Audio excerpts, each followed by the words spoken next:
La santé est notre bien le plus précieux, il nous appartient de la préserver. Bienvenue dans Les Lois Naturelles, le podcast dédié à la naturopathie et la cuisine santé, dont l'objectif est de promouvoir la santé intégrative. Je suis Camille Langlais, naturopathe certifiée spécialisée en naturopathie de l'enfant.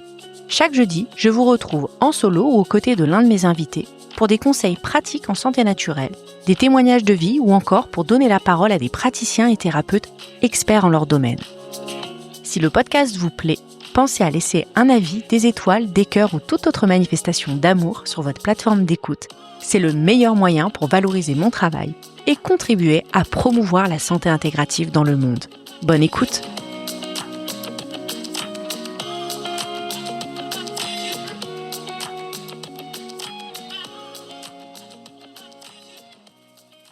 Il existe dans la vie des femmes des passages silencieux, puissants, parfois oubliés. Des seuils que l'on traverse sans toujours les nommer ni les honorer. Les premières règles font partie de ces grands passages.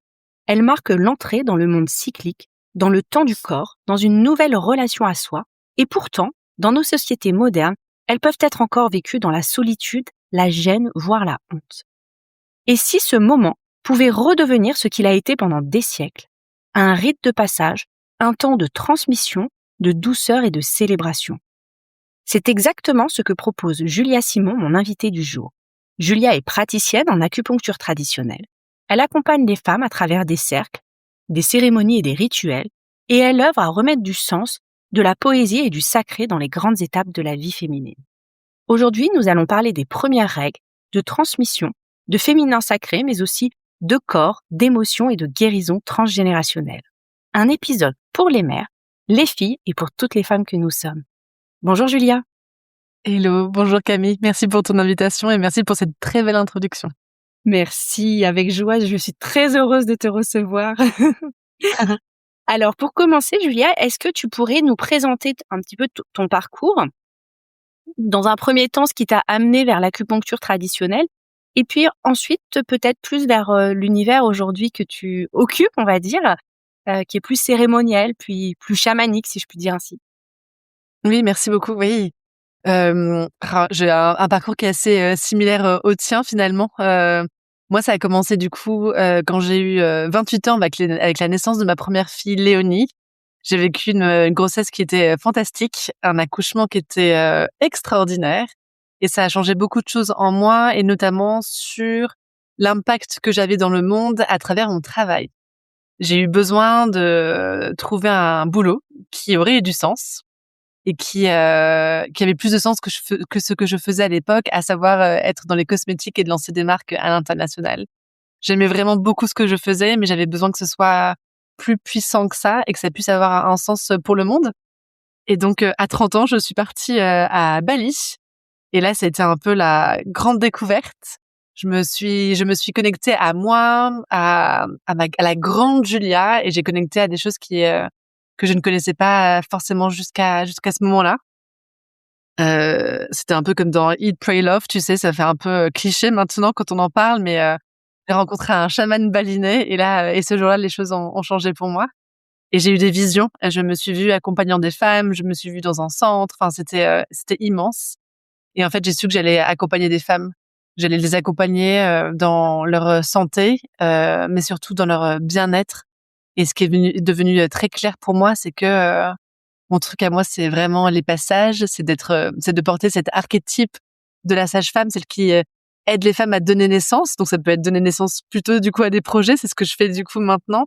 Mais c'est donner naissance à des parties d'elles qu'elles avaient oubliées. Et donc voilà, j'ai commencé à travers une formation en naturopathie, en acupuncture traditionnelle. J'ai ouvert mon cabinet à Paris dans le 19e en 2016. Et puis au fur et à mesure, tu vois, je me suis formée avec d'autres approches comme l'EFT, tout ce qui est en lien avec le trauma, avec les liens d'attachement. Et puis en fait, je pense que je suis appelée depuis toujours à travailler plutôt avec des approches qui sont en lien avec la terre. Donc tu parlais du mot chamanisme tout à l'heure. Je pense que il y a quelque chose qui est très fort en moi autour de la spiritualité, du monde, de la nature, etc. Donc c'est ce que je transmets maintenant à travers mes temples, donc mes cérémonies, à travers mes retraites et du coup à travers ces cercles que je donne aussi pour ces jeunes filles, pour les accompagner elles du coup dans ce grand passage qu'est celui de leur première règle, du coup, de leur première lune. Donc voilà, un changement de vie qui m'a amené ici à être plus en lien avec mon cœur à moi pour pouvoir plus toucher les autres femmes avec un gros travail, voilà, du coup, autour des femmes, de la maternité, du postpartum. Et du coup, pour moi, le postpartum, mes livres sur le postpartum, c'était vraiment un premier passage pour moi pour justement parler d'autres passages après dans la vie des femmes. Oui, j'allais te poser la question justement.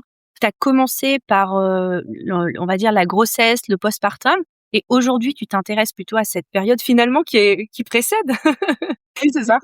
Exactement, c'est comme si en fait, je suis passionnée par les femmes et du coup, voilà, je travaille en lien du coup avec tous leurs grands passages.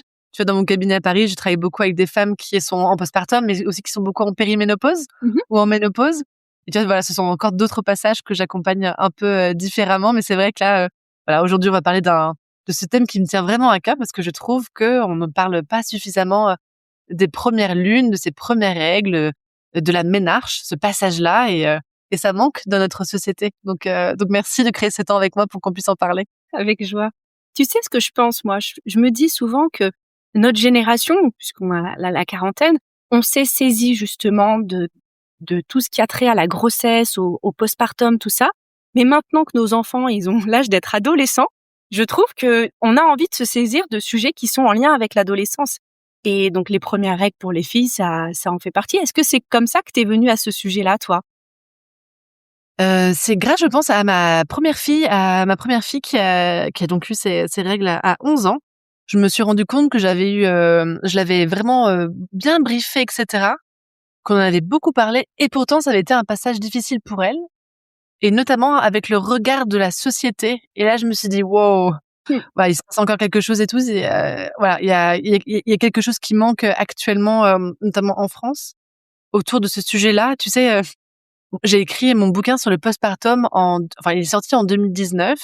Je l'ai écrit en tout début d'année, hein, en 3 mois, c'était ouf, c'était une fusée. J'étais tellement investie dans ce projet-là. Quand j'en ai parlé à des premiers éditeurs en 2017, personne n'était intéressé.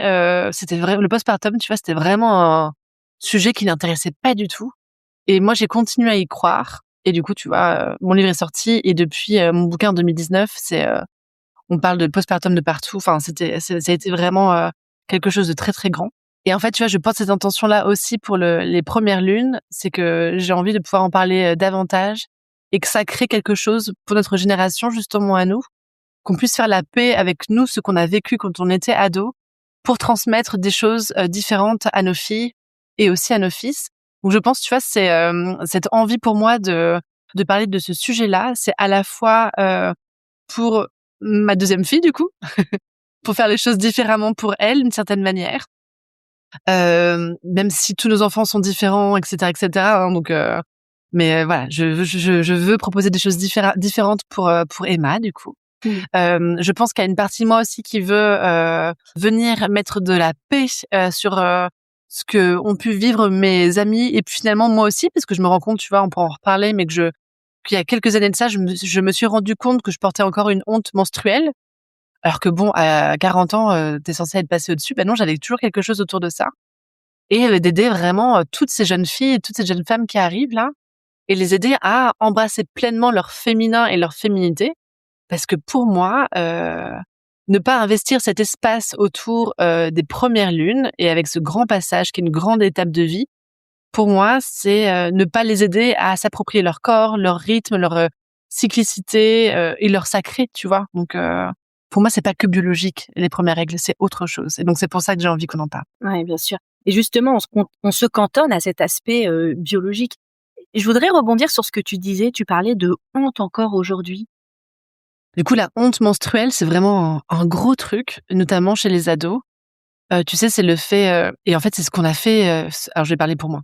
Mmh. C'est ce que j'ai fait moi quand j'étais ado, tu sais, tu es au collège ou au lycée, tu vas aux toilettes, hop, tu glisses discrètement ta serviette dans ta manche ou dans la poche arrière de ton jean et tu mets ton manteau et personne ne l'a vu. Et en fait, je me suis rendu compte, tu vois, il y a quelques années que quand j'allais aux toilettes dans un espace public et que j'enlevais ma serviette, par exemple, je faisais vachement attention de pas faire de bruit. Et comme j'utilise aussi une coupe menstruelle, je faisais aussi vachement attention quand j'allais me nettoyer, etc., que ça se voit pas vraiment. Et pourtant, je trouve que je suis plutôt une personne qui porte peu d'injonctions, qui est plutôt à l'aise, etc. Et pourtant, tu vois, il y avait des trucs comme ça qui restaient. Et pour moi, c'est un micro détail. Mais pour moi, c'est pas anodin. Sachant que dans des WC publics, en plus des WC de femmes en général, en gros, on a toutes nos règles. Donc, Oui, c'est pas, il y a c'est même pas pas vraiment un de truc sujet. vraiment à cacher, tu vois. C'est certain. Donc je me suis dit que même moi, tu vois, il me restait encore des choses sur ces injonctions, sur le fait de penser, je sais pas ce que je pensais en réalité. Maintenant je le vois en posant des questions, tu vois, à des jeunes filles, ce qu'elles pensent. Donc elles pensent que c'est sale, elles pensent que c'est gênant les règles, elles pensent que que comme les garçons ils se moquent, ils font des blagues, c'est qu'il doit quand même y avoir un truc qui doit pas être très ok là-dessous, etc. Donc ça, je trouve que c'est plein de petits signes, tiens, qui sont vraiment là, qui font partie un peu de notre inconscient. Et tu te retrouves à 40 ans à enlever ta serviette et à pas faire de bruit, quoi. Et puis Ouais. comment, tu sais, s'assumer, c'est déjà une chose, mais quand tu es une jeune fille, que tu es en plein changement, tu es bouleversée déjà toi-même par ces propres changements. Donc comment les assumer pleinement, aux yeux des autres pour ne pas en être moquée et tout? C'est tout un sujet, hein, c'est pas C'est tout un évident. sujet. Ouais, et merci pour ça, parce que pour moi, c'est exactement ça. Tu vois, les premières règles, pour moi, c'est vraiment un basculement identitaire. Mmh. C'est pas que biologique, c'est aussi un basculement identitaire. Et pour moi, c'est vraiment le corps qui commence à te dire: «Hé, meuf, ça y est, ça commence». Tu vois, il y a vraiment un changement qui se met en place. Et ça laisse une empreinte durable sur notre corps. Sur de nombreux aspects, que ce soit donc notre corps physique, mais de notre relation au corps, avec notre féminin aussi, avec notre intimité, puis notre confiance en soi. Ça joue aussi sur ça. Et puis d'ailleurs, ça commence, toutes ces transformations commencent, avant même l'arrivée proprement dite, des règles. Je renvoie d'ailleurs, j'ai enregistré avec un épisode avec Marion Pézard, sur le cycle de la femme, donc c'est plus sur l'aspect biologique et hormonal. Mais tous ces changements, ils arrivent avant et c'est important de pouvoir aussi, apprendre à nos jeunes filles que voilà, la transformation commence, que c'est normal et que tout va bien se passer. L'invitation pour les mères, c'est vraiment de parler ouvertement avec leurs filles que, bien sûr, avant d'avoir leurs règles, il va se passer plein d'autres changements, que la puberté va sûrement commencer sûrement autour de 3 ans auparavant, qu'elles vont commencer à avoir des poils, elles vont commencer à avoir la poitrine qui va pousser, donc avoir des tout petits seins qui ressemblent parfois à des petites piqûres de moustiques, tu vois, et vraiment leur expliquer avec vraiment des images pour qu'elles puissent comprendre qu'en effet, c'est tout à fait normal.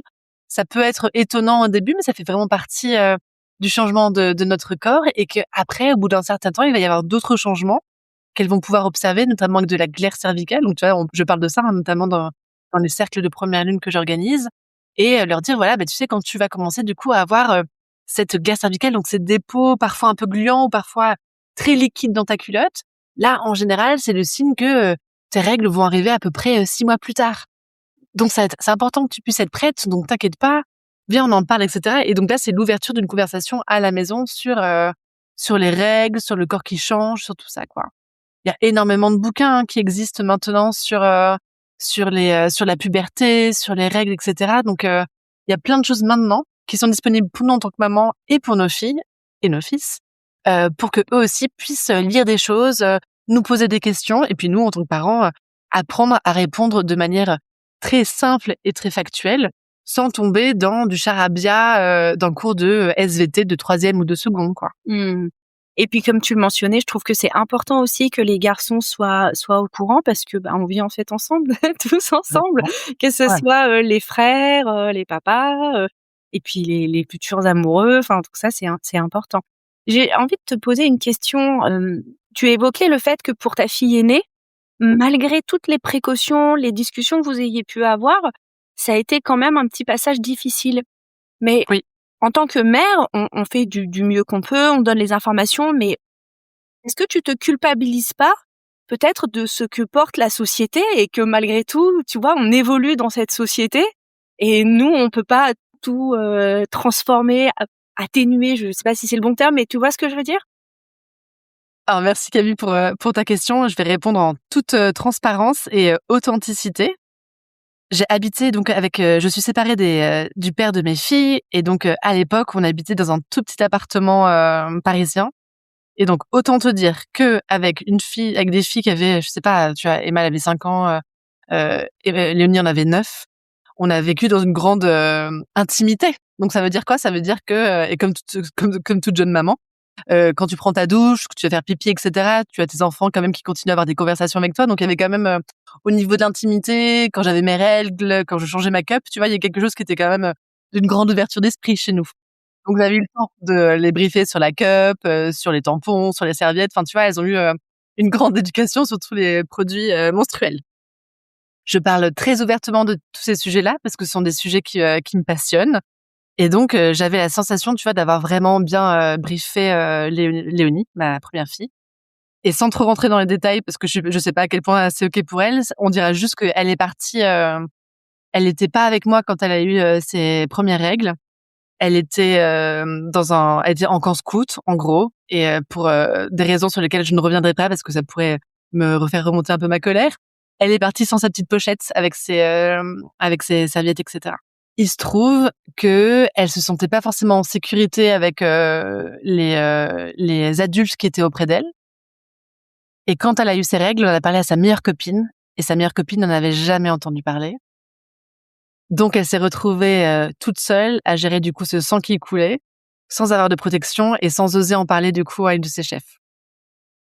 Et donc elle a vécu un grand moment de solitude et là, tu vois, je t'en parlais et tout, je sens que ça me crée de l'émotion parce que j'aurais jamais voulu que ma fille, Oui, ressente ça, tu vois? Une forme de non-sécurité, une forme de honte, elle se rend compte là finalement que sa copine en fait, elle en a jamais entendu parler. Alors, du coup, est-ce que ces histoires de règles, c'est encore un truc bizarre encore un truc bizarre de maman? Hem, donc une semaine après, tu vois, je viens la chercher et c'est le premier truc qu'elle m'a dit quand, on s'est retrouvées toutes les 2 toutes seules dans l'ascenseur, tu vois, je m'en rappelle encore. Et elle me regarde, elle me dit ça, elle me dit: «Maman, j'ai eu mes règles» et j'étais en mode: «Oh mon Dieu, mais c'est extraordinaire, comment tu te sens?» Et là, je vois dans ses yeux que vraisemblablement, ça s'était pas passé de manière extraordinaire. Et donc voilà. Donc qu'est-ce qui se passe après pour moi? Grosse culpabilité, mon Dieu, où est-ce que j'ai mal fait mon travail de mère? Et en même temps, le travail que je fais moi dans mon boulot, c'est un gros travail que je fais sur moi aussi. Donc la culpabilité en général, elle dure pas très longtemps, mais ça m'a permis justement de me poser des questions sur tout ça, en me disant: «Punaise, avec tout ce que j'ai pu lui transmettre, avec tout l'amour et la non-gêne que j'avais à ce moment-là, bah, elle s'est quand même sentie gênée. Elle s'est pas sentie, suffisamment en sécurité pour parler de ça, donc c'est qu'il y avait quand même, quelque chose qui était quand même pas hyper facile et fluide pour elle. Donc tu vois, ça m'a permis aussi de me rendre compte de plein de choses et me dire: Ma fille n'est pas moi». Et donc du coup, ce qui est, je pense, très difficile aussi pour des parents, c'est de jamais projeter. Donc ça voulait dire quoi? Ça voulait dire mettre de côté, moi, la mère parfaite que je suis, mettre de côté le fait que, bah, ma fille, en fait, c'est pas moi, donc on réagit, différemment, que, c'est son histoire et que, pour plein de raisons, bah, il fallait qu'elle passe aussi, par là. Et que voilà, ça m'a permis de bouquiner après, de me rendre compte que finalement la transmission des mères seules, je crois qu'il y a que 30% des filles qui trouvent que c'est utile et que c'est, non, pas utile, satisfaisant. Donc ça veut dire que quand tu parles des premières règles à ta fille, si tu le fais toute seule en tant que maman, ah bah, c'est pas suffisant. c'est-à-dire qu'il faudrait intégrer le père? Ça veut dire qu'il faudrait intégrer une communauté. D'accord. D'où l'intérêt de faire des, cercles de première lune, parce qu'il y a d'autres jeunes filles du même âge, Eh oui. il y a d'autres mamans qui participent et il y a d'autres femmes plus âgées et des femmes du même âge. Et donc ça crée une communauté et ça, nos cellules se rappellent que ça, c'est juste et que du coup, en fait, c'est un vrai rite de passage. Et donc du coup, c'est un moment, qui n'est pas censé être vécu, dans la honte, le silence et la peur, mais c'est un passage qui peut être vécu dans la communauté. Ni dans la solitude. Et là, j'ai envie de te dire que c'est exactement ce qu'on ressent pour, pendant la grossesse et le postpartum. Je veux dire, quand tu rentres, en salle d'accouchement et que tu as ces sages-femmes autour de toi, ces femmes qui t'accompagnent, en fait, je sais pas toi, mais moi, à chaque fois, j'ai ressenti que c'était ça dont j'avais besoin, en fait. Plus même que la présence de mon mari, à mes côtés. Et pour revenir sur ce que tu racontais par rapport à ta fille, est-ce qu'avec le recul, tu interprètes pas ça comme peut-être un message de l'univers pour que tu œuvres en ce sens? Tu penses que ça aurait été le cadeau mal emballé de cette expérience? Pourquoi pas? C'est ce qui vient C'est possible. En tout cas, tu sais, ça a été une grande expérience d'humilité pour moi, je pense. Ça a été aussi un travail de détachement par rapport aux attentes inconscientes que je pouvais avoir. Et ça m'a surtout rappelé qu'en fait, ma fille avait vraiment besoin de vivre son histoire à elle. Mmh. Et donc pour ça, c'était extrêmement précieux, même si ça a été du coup douloureux pour elle, Bichette. Mmh. Et puis douloureux pour moi parce que je pense qu'aucune mère ne veut que son enfant ait une expérience traumatisante, tu vois. Bien sûr, bien sûr. Ouais. Alors c'est vrai qu'aujourd'hui quand on parle des règles, d'ailleurs ce mot est absolument affreux, mais c'est souvent quelque chose Mmh. qui est soit banalisé, soit alors, observé sous un regard médical. Et d'après toi, qu'est-ce qui s'est passé dans nos sociétés? Pourquoi on a perdu peut-être ces rituels, pourquoi on en est là aujourd'hui quoi, alors qu'on se dit société moderne et évoluée? On pourrait parler du fait qu'on a plus trop de rituels en Mmh. Occident, ce qui est assez juste, tu vois, parce que les seuls rituels qui existent et qui sont pas autorisés, mais ce sont les rituels qui sont mis en place du coup dans tout ce qui est dans tout le contexte religieux, tu vois, donc avec des institutions religieuses qui créent des rituels. Mais par contre, on pourrait vraiment dire aussi qu'en Occident, le problème, c'est surtout qu'on a oublié les rites de passage. C'est pour ça qu'il y a aussi autant de mères qui se sentent seules, tu vois, après le postpartum. C'est pour ça qu'on essaie de remettre certains rituels au goût du jour, comme notamment ce rituel de rebozo, tu vois, qui vient vraiment fermer un passage pour la jeune maman pour ouvrir sur autre chose. Et pour moi, les premières règles, c'est la même chose. La ménarche, c'est la même chose. Et pourquoi?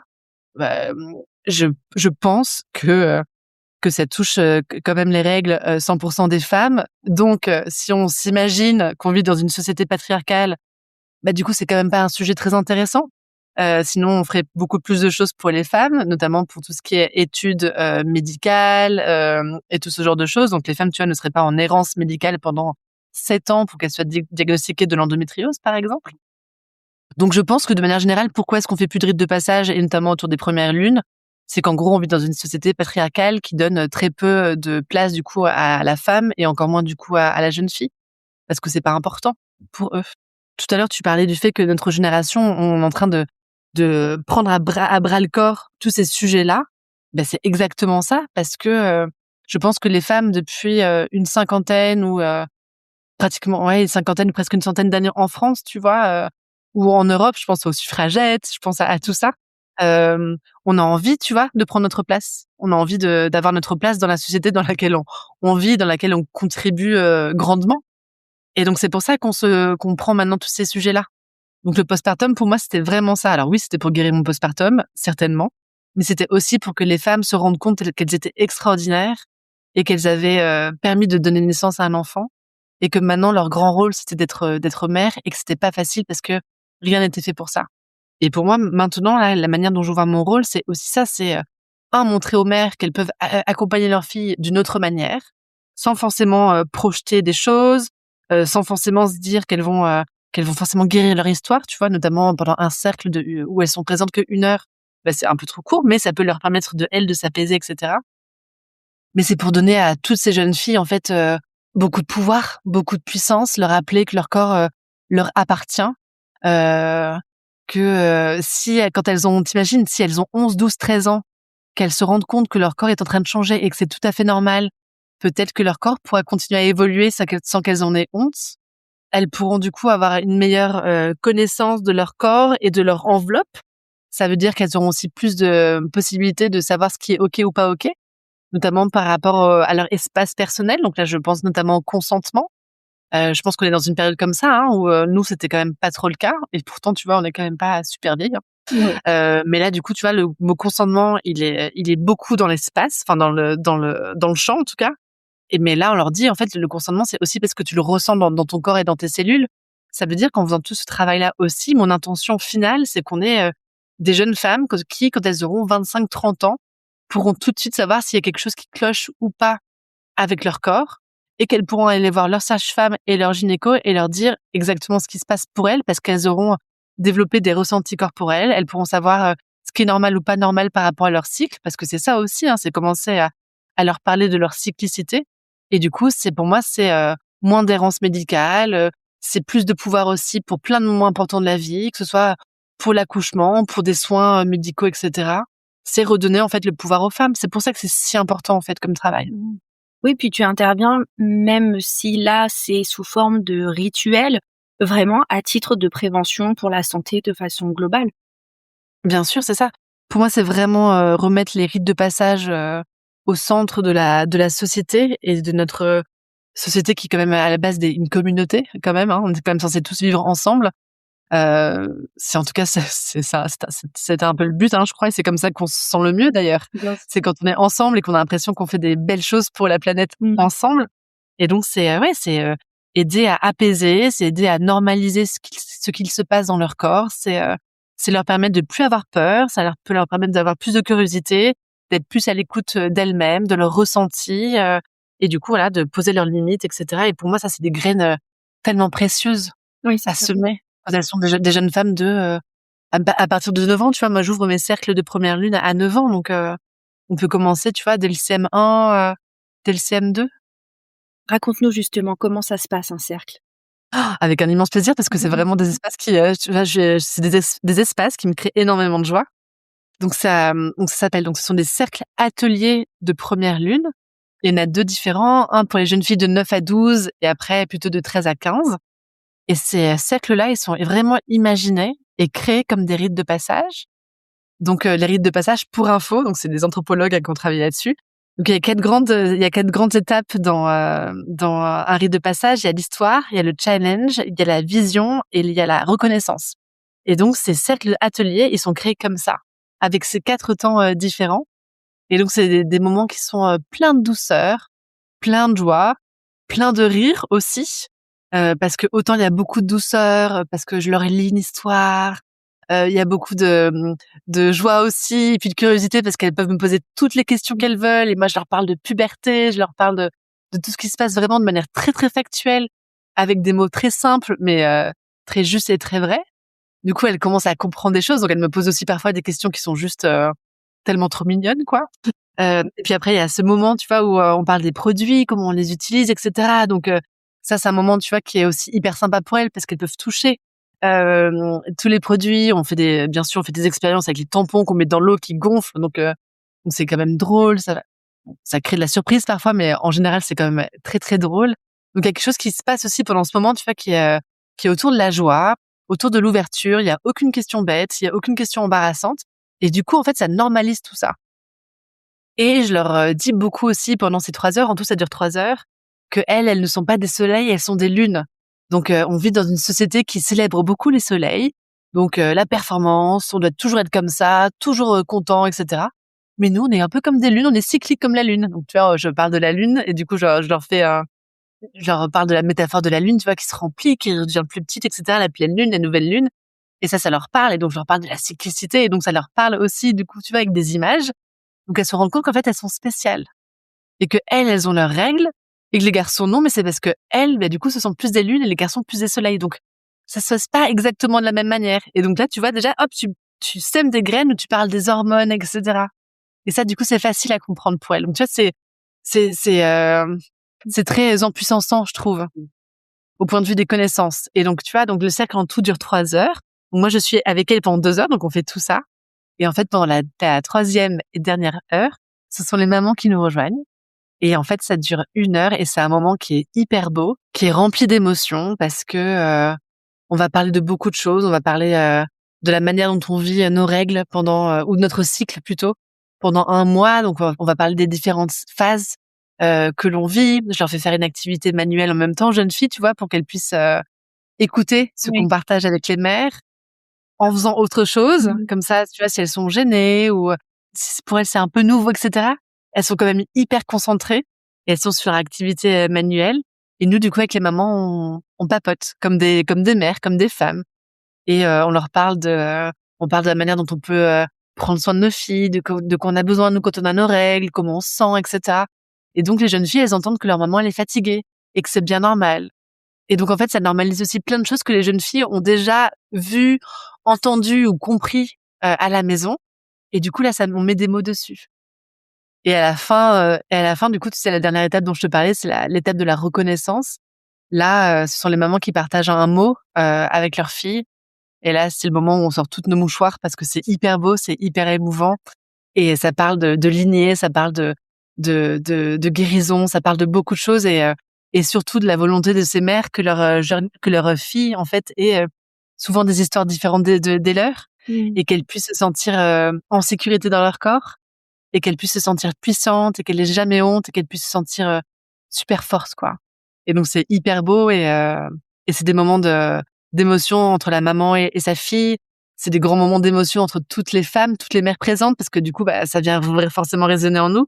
Sûr. Et puis c'est hyper beau pour ces jeunes filles de voir toutes ces mamans qui partagent des choses assez identiques, même si les histoires sont différentes, et se dire qu'on peut être toutes là ensemble, parler de ça, et bien évidemment, comme tu le disais en introduction, mon truc à moi, c'est tout ce qui est cérémoniel. Donc on n'est pas dans une salle de classe, on est assises par terre autour d'un magnifique autel avec des fleurs, avec des bougies, avec beaucoup de beauté, en fait. Et du coup, ça crée un environnement, tu vois, pour les mères et leurs filles, qui est vraiment très spécial, et qui leur permet de vivre les choses différemment.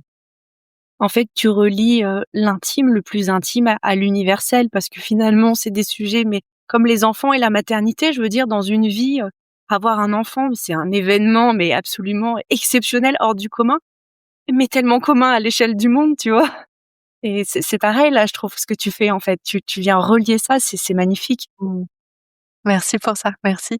Est-ce que tu as déjà eu des retours de jeunes filles qui ont eu leur première lune à la suite d'un de tes cercles, et qui, voilà, comment ça s'est passé, et t'as déjà eu des retours là-dessus? Oui, j'ai une jeune fille qui était venue en septembre et qui n'avait pas encore ses règles à ce moment-là. Il faut savoir que les cercles, ils sont ouverts aux jeunes filles qui ont ou qui n'ont pas eu leurs règles. Donc c'est ouvert vraiment à tout le monde. En général, c'est plutôt quand elles les ont pas eues, mais il y a des jeunes filles qui viennent aussi quand elles les ont, et ça, c'est vraiment super, parce qu'elles peuvent aussi partager leur expérience, et du coup, elles sont très fières aussi de montrer comment elles ont vécu les choses, comment elles utilisaient les serviettes, etc. Enfin, c'est vraiment super chouette. Et donc, en effet, au mois de septembre, j'ai une jeune fille qui n'avait pas encore ses règles, et elle les a eues 2 mois plus tard.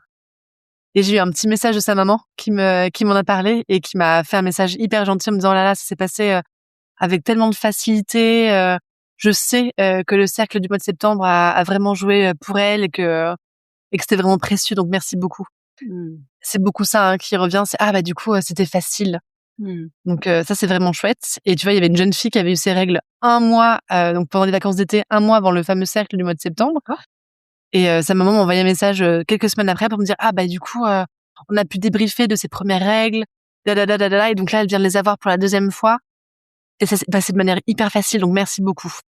Ouais, ça vient fluidifier C'est hyper facile du coup. passage, quoi. Et exactement. Et puis tu sais, elles repartent. Mon langage de l'amour, c'est les cadeaux. Donc elles repartent avec un petit sac avec dedans plein de choses, etc. Dont une petite pochette, tu vois, dans laquelle il y a déjà des serviettes, etc. qu'elles peuvent mettre dans leur cartable. Et du coup, il y avait ça aussi. Il y avait en plus c'était super parce que au collège, elle était trop fière d'avoir cette petite pochette, etc. Da. Donc oui, ça crée vraiment une grande différence chez les jeunes filles, ouais, tout à fait. Et puis les mamans, tu vois, elles sont trop contentes. Ouais, Elles se disent: voilà,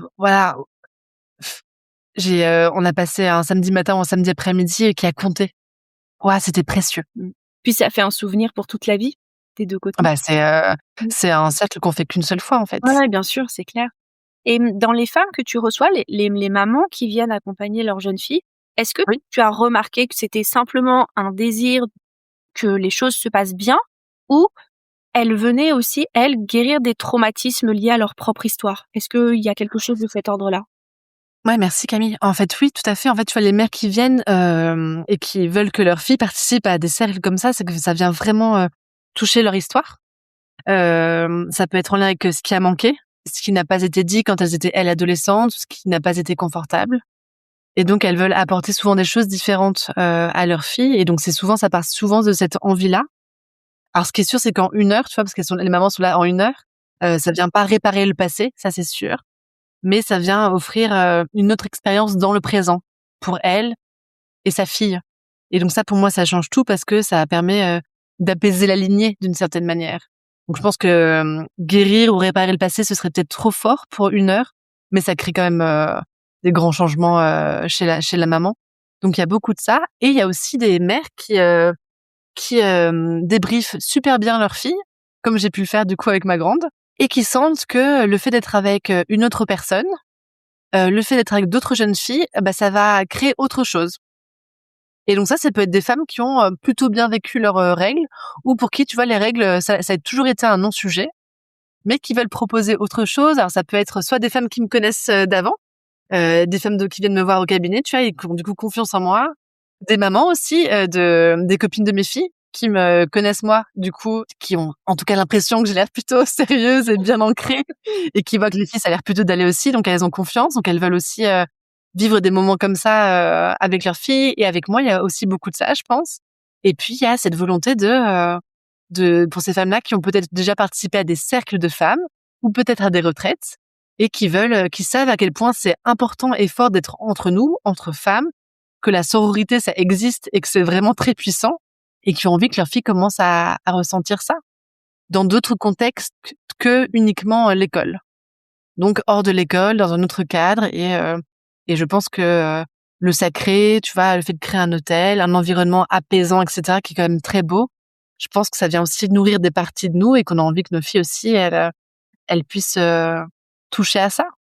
Même si le changement ne se fera peut-être pas tout de suite. Et je pense notamment, tu vois, à un groupe d'ados que j'ai eu il y a quelques semaines de ça.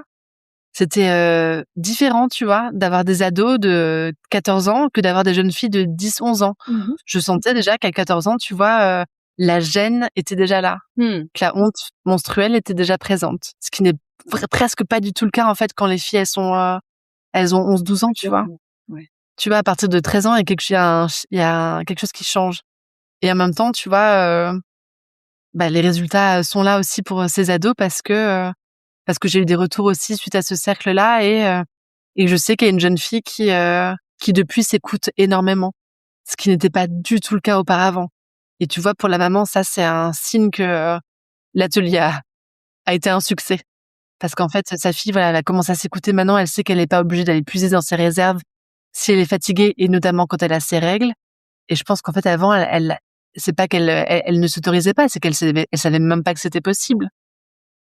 Donc ça, c'est des beaux cadeaux aussi pour toute la vie. Donc, tu vois, je pense que le travail que je fais à travers ces cercles, parfois, le résultat est immédiat, et tu le vois sur le visage des jeunes filles qui partent, qui sont trop contentes, qui ont passé du bon temps, et qui, a priori, préfèrent passer une journée avec moi plutôt que d'aller dans un parc d'attractions. Et donc ça, je trouve que c'est quand même le plus beau compliment qu'on peut faire.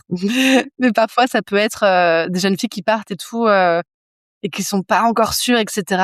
Mais je sais maintenant que c'est vraiment un cadeau pour le futur, et que plus tard, elles remercieront leur maman de les avoir forcées à venir un dimanche après-midi parler de règles avec Julia. Puisque tu offres, c'est tout à fait inédit, parce que je pense que en tant que maman, même avec les meilleures intentions du monde, les bonnes informations, on est dans ce rapport mère-enfant, et des fois, il y a de la gêne quand même qui est installée. Et puis, comme tu le disais, de toute façon, on est seul. Et je pense que même si on a des belles conversations, on passe des moments privilégiés d'intimité, ça va pas se faire autour d'un autel de fleurs. Faut, je pense que je. Ce qui se passe surtout, c'est que tu vois, quand toi, en tant que maman, quand tu portes ton histoire, Ouais. et que t'as pas forcément eu l'occasion, la conscience ou la volonté de travailler sur cette histoire qui est en lien avec le féminin, parce que c'est beaucoup ça, ta fille, elle va spotter tout ça, enfin, elle va se rendre compte de tout ça tout de suite, parce que dans ton langage, elle va capter, surtout que tu vois, les enfants et tout, ils captent tout hyper rapidement, donc que ce soit dans ta gestuelle, dans ta manière de détourner le regard, de te racler la gorge, de sentir que le mot là, il sort, mais c'est difficile. Même si ça se passe en un quart de seconde, ta fille, elle l'a capté direct. Facile. Et donc là, elle sent qu'il y a quelque chose qui est pas tout à fait facile dans cet espace. Et est-ce que tu penses, et comment en tout cas ces cercles-là, ils peuvent guérir nos générations, tu vois, ce qui a été implanté malgré nous dans nos cellules de génération en génération? Parce que justement, on réouvre un dialogue, qu'on normalise tout ce que la jeune fille vit, et que du coup, il n'y a plus de silence autour de ça. Je pense que ce qui crée de la honte, c'est souvent ce sentiment d'être seule. Et quand tu coupes ça, quand tu enlèves la solitude, et quand tu normalises, et quand la jeune fille sait que quand elle traverse ça, elle n'est pas toute seule, elle est avec sa mère, une adulte ou toute une communauté, ça change tout. Et donc ça veut dire qu'elle transmettra les choses différemment à sa fille. à ses fils, que la mère qui est présente, si elle a d'autres enfants, quand elle va sortir du cercle, elles vont sûrement en parler à table le soir, par exemple. Et du coup, le papa, les frères vont entendre tout ça, et donc ça va changer des choses. Tu vois, il y avait un jeune garçon qui était là dans un des cercles, un petit frère qui était venu parce que il y avait un rendez-vous qui était prévu après, etc. Donc hop, hop, hop, il était un peu loin au fond de la salle. En fait, il a tout entendu. Et donc il a dit à sa maman, tu sais, maman, je m'étais jamais rendu compte que c'était si difficile parfois d'avoir ces règles. Et du coup, je ferai attention les prochaines fois aussi, parce que je me rends compte maintenant que tu es fatiguée dans ces moments-là. Et tu vois, quand tu fais ça, du coup, tu changes déjà la manière dont un jeune homme va pouvoir la manière dont il va pouvoir être en présence avec sa future femme, par exemple, s'il décide d'avoir une femme. Donc ça change beaucoup de choses déjà dans tous ceux qui arrivent après. Et moi, ma croyance que j'ai, c'est que quand on travaille sur nous maintenant, on guérit notre lignée avant et après, les deux. Donc ce travail se fait dans les deux sens. Qu'est-ce que tu dirais encore? Enfin, je sais pas s'il pourrait, après l'écoute de cette conversation, rester des hésitations, s'il Ouais. demeurait encore des hésitations pour les mamans qui auraient envie, d'emmener leur fille. Qu'est-ce que tu pourrais, vraiment dire pour finir de les convaincre? Alors, je voudrais pas les convaincre, mais je voudrais les inviter à Mmh. réfléchir à tout ça, en tout cas. Ce serait de se dire que participer à un cercle de première lune, c'est créer un moment privilégié avec son enfant. C'est dans le tumulte du quotidien, c'est de créer du temps pour passer au moins 1 heure avec elle dans un contexte un peu différent, mais créer un espace pour sa fille de 3 heures où elle va rencontrer d'autres jeunes filles, et du coup semer en elle des graines de sororité et des graines de transformation, en se disant que tout ce que les jeunes filles vont apprendre et ressentir pendant ces 3 heures-là, ça va les mettre en sécurité. Et ça, pour moi, créer un espace sûr, sécure et sacré, c'est un moyen pour ces femmes-là et pour ces jeunes filles d'accepter davantage leur corps qui change, d'accueillir leurs émotions d'une manière peut-être plus sereine, et de vivre un moment, tu vois, qui est rempli de sécurité, de respect, de sororité, et que malheureusement, on trouve pas des endroits comme ça de partout, tout le temps. Mmh. À l'extérieur de la maison, je veux dire, à l'extérieur du foyer. Et que c'est un atelier qui touche la jeune fille en priorité, mais ça touche aussi la maman, et puis ça touche toute la tribu. Et quand ça touche la tribu, ça touche potentiellement les copains et les copines à côté, ça touche potentiellement la tante, les cousines, les cousins, parce que ça crée ça crée une envie pour tout le monde de pouvoir ressentir ça. Et c'est un espace qui est tellement beau, c'est tellement émouvant, c'est tellement rempli de joie, de curiosité, que ce sont des endroits, en fait, où on a envie de revenir. C'est souvent la question après, les jeunes Ouais. filles, les petites filles, elles me disent: «Mais et on peut en refaire un comme ça encore? On peut revenir? Comment ça se passe?» Donc il y a quelque chose qui est quand même très fort. Et tu vois, ma fille Emma, qui a 11 ans pour l'instant, qui n'a pas encore eu ses premières lunes, en fait, Emma, elle adore préparer les cercles avec moi. Génial. Elle adore faire les petits flacons, mettre les petits cahiers, les machins, les bidules. Elle adore faire ça parce qu'elle a fait du coup son cercle de première lune. Je pense ça a vraiment créé quelque chose chez elle, et elle, du coup, elle a envie de contribuer de cette manière-là. Elle est trop contente. Et là, tu vois, je vais faire un prochain cercle au mois de mars, où elle est avec moi. Oui, elle est avec moi au mois de mars. Elle est avec moi ce week-end-là, et donc c'est juste le dimanche matin, j'ai ce cercle, et elle m'a demandé si elle pouvait venir et rester avec moi pour la matinée. Donc tu vois, ça crée vraiment quelque chose chez les jeunes filles. Ouais. Et autant, tu vois, ma grande, je pense, tu vois, elles sont différentes, hein, toutes les deux. Oui. Je sais pas si elle aurait voulu venir faire un deuxième cercle, tu vois, si elle en avait fait un. Mais Emma, elle a trop envie de revenir parce que c'est spécial, parce que on se sent bien dans cet espace-là. On a envie d'y retourner encore, encore, encore. Donc voilà, je sais pas si ça peut, en tout cas, voilà, parler aux femmes qui peuvent nous écouter, aux mamans ou aux tatis, parce que vous Mmh. pouvez venir aussi avec votre nièce si vous voulez. C'est vraiment des moments extraordinaires. Et puis au-delà de parler de la question des lunes, des premières règles, finalement, ça donne de la confiance dans plein d'autres sphères de la vie et pour toutes les années à venir, et c'est ça qui est merveilleux, quoi. C'est à la fois prévention santé, parce que du coup, tu vas commencer à te familiariser avec ton corps sur son aspect cyclique, et en même temps, ça te donne au niveau, tu vois, psychologique, émotionnel, c'est cette confiance que tu peux avoir en toi, et c'est fondamental, et c'est Et je merveilleux. pense on a tout envie d'avoir des filles qui ont confiance en elles. Mais oui, On a tout envie des filles qui plus tard et tout diront non dans une soirée parce que ce sera pas OK pour elles. En fait, ça va beaucoup plus loin que juste des règles et juste saigner. ouais. C'est un état d'esprit pour se réapproprier son corps pleinement et être vraiment la souveraine de son corps et de sa vie. Pour moi, c'est vraiment ça, en fait, d'accompagner ces premières lunes. Donc, c'est bien plus grand que juste être assise en cercle, etc. C'est tout ce que ça apporte après dans la vie d'une femme. Pas que de la jeune fille, mais elle, plus tard, quand elle va être une jeune fille, une jeune femme, etc., et qu'elle va faire ses propres choix pour son corps. Tu vois, je pense que une des manières dont notre société nous essaie de nous emprisonner d'une certaine manière en France, tu vois, c'est de nous faire croire qu'on est trop grosse, trop mince, qu'on est trop vieille, qu'on a trop de cheveux blancs, qu'on est trop ci, trop pas assez, et ça touche tout le temps notre corps. L'industrie du régime, l'industrie cosmétique, etc., mais gagne des milliards, en gros, sur notre dos. Pas sur notre dos à nous, sur le dos de nos insécurités physiques. T'imagines si nos filles, elles ont confiance en elles et en leur corps? C'est des méga badass. Et donc, plus tard et tout, elles passeront pas à travers les différentes choses à travers lesquelles nous, on a pu passer, par exemple, dans les années 90, 2000 ou 2010, quoi. Et elles vont s'assumer pleinement. Ce que je trouve de fantastique, surtout, c'est que tu vois, quand tu parles du consentement, c'est que on vient poser après des bases, mais qui partent d'une énergie féminine. Et on n'est pas sur une énergie masculine, un peu, tu sais, dure, rigide. On n'est pas en train de renier les femmes qu'on est justement pour se protéger. Non, et c'est ça que je trouve, pour moi, c'est un autre niveau d'évolution, tu vois. Enfin, c'est un peu ma croyance, en tout cas, peut-être ce que moi j'ai vécu, d'être un peu, tu vois, dure, masculine peut-être, pour justement te protéger, te défendre, pas être attaquée. Et je trouve que maintenant, ce second niveau d'évolution, c'est d'être pleinement dans ta féminité, qu'elle soit reconnue, que toi tu la comprennes mieux pour être légitime, être en sécurité, t'assumer pleinement, faire respecter tes choix, poser tes limites. Et pour moi, c'est vraiment un autre niveau d'évolution, et je pense que ça part du plus jeune âge, et notamment de l'adolescence, et à mon sens, tes cercles, ils y contribuent pleinement.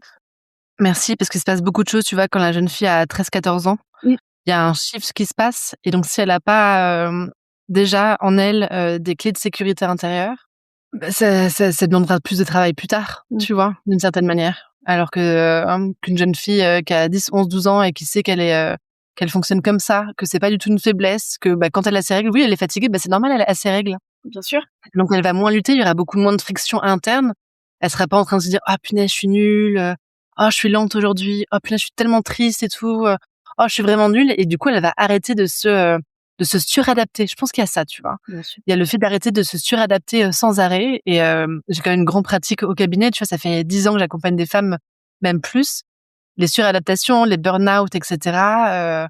J'en vois toutes les semaines, je pense tous les jours, tu vois, à chaque fois que dans une journée au cabinet, c'est rare de pas avoir une jeune femme qui vient parce qu'elle est crevée, qu'elle est en arrêt maladie ou qu'elle va pas bien émotionnellement parce qu'en fait, elle en peut plus, quoi. Donc là, c'est aussi aider nos filles à ne plus se suradapter à la société, et plus elles vont être nombreuses à le faire, plus la société va être obligée de changer. Parce que ça va plus fonctionner comme ça, en fait. Mais Dieu sait qu'il y en a besoin. Enfin, vu qu'en ce moment, c'est quand même difficile, tu vois, les gens vont quand même pas très très bien. Pour moi, il y a des choses qui sont à changer de manière systémique dans notre société, et je pense que des jeunes femmes comme ça, qui ont confiance en elles, en leur corps, en leurs capacités, qui parlent de leurs besoins, etc., dans une entreprise, dans la société, en politique, etc., c'est de ça dont on a besoin aussi pour remettre encore plus d'harmonie entre toutes ces énergies féminines et masculines qui peuvent fonctionner divinement bien ensemble pour une société vraiment super forte, qui reste dans le care et dans le soutien global des citoyens et des citoyennes. Et c'est ça dont on a besoin, je pense. C'est donc d'utilité publique. C'est donc public. Une dernière question pour les femmes qui seraient donc loin de leur première lune et qui, elles, n'auraient pas vécu ce moment-là de façon sereine et accompagnée comme il se doit. Est-ce que tu penses que c'est un moment qu'on peut revisiter pour venir apaiser ces traumatismes? Ah, bien sûr. Pour moi, c'est essentiel. Pour moi, faire ce travail-là, notamment autour des premières règles et de tout ce qu'on a cru comprendre sur les femmes quand on était enfant, ça a mis une empreinte dans notre corps, aussi dans notre inconscient, et c'est pour ça qu'on a choisi de développer certains modes de pensée et certains modes d'action. Tu vois, tu parlais du fait d'être dur, d'être très yang, etc. Il y a plein d'histoires en dessous de ça. Et donc oui, pour moi, si les femmes qui ont envie d'embrasser pleinement leur féminin. Alors là, je parle même pas de féminin sacré, tu vois, parce que là, on pourrait dire que c'est un peu wouhou, un peu cuicui. Non, non. Si vous vous sentez mal dans votre peau, si vous avez la sensation d'être incomprise, si vous avez la sensation que dans votre couple, vous avez du mal à vraiment vous faire entendre malgré tout ce que vous partagez sans arrêt sur votre charge mentale, etc. Pour moi, c'est qu'il y a quelque chose qui n'a pas été fait de manière apaisée quand vous étiez enfant et ado. Et donc ça, pour moi, c'est indispensable d'aller revisiter ça. Moi, c'est sûrement le plus gros travail, le plus beau travail que j'ai fait. C'était d'aller revisiter la petite Julia quand elle était adolescente, tout ce que j'ai appris, etc. Sur les femmes, et de voir en fait toutes ces injonctions et toute cette déprogrammation que je me devais de faire pour moi et du coup pour mes filles.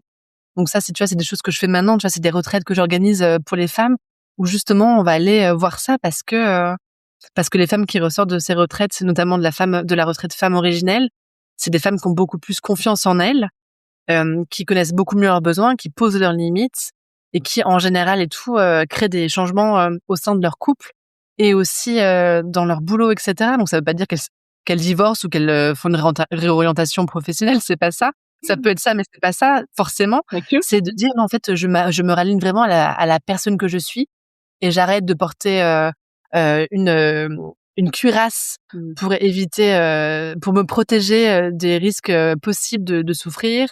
J'arrête d'être en surperformance parce que je crois que je n'ai pas suffisamment de valeur. J'arrête en fait tous les comportements qui qui jouent pas pour moi et en ma faveur.